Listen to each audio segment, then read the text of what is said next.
When one looks at the Tucson sports scene, one name has remained constant in the last 4 decades: Greg Hansen. First of all, Greg Hansen is an absolute legend in his own right because this is a man who's been a columnist in Tucson for a long time. Hansen has spent time in the spotlight covering the expansion era Tampa Bay Buccaneers, but he decided to move to Tucson in 1981.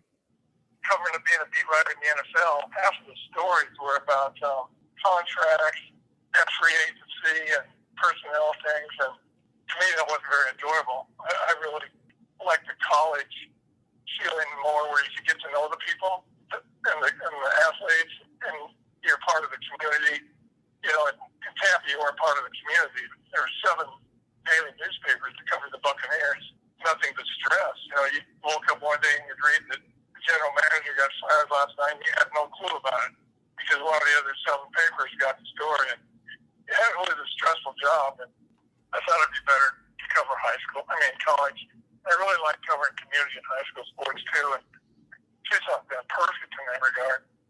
Greg has the respect of a lot of people in the Tucson sports scene, whether it be athletes at the U of A, former athletes, the U of A athletic department, and certainly all the media members here. I think Greg has a lot of respect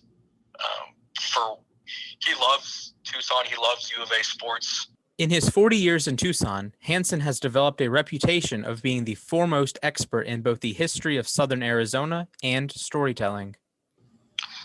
Greg has this special ability to convey a certain level of emotion in his columns that I can't find, too many other people in Arizona or even in just sports column writing in general. He gets across a point that's effective, that's, a side of things that sometimes not everybody writes an angle that maybe not everybody's looking at. Him working in Tucson over the last several decades, he's immersed himself in Tucson history and Arizona sports history, and he's evolved into this legend that I don't think we'll ever have another person like Greg Hansen in Tucson.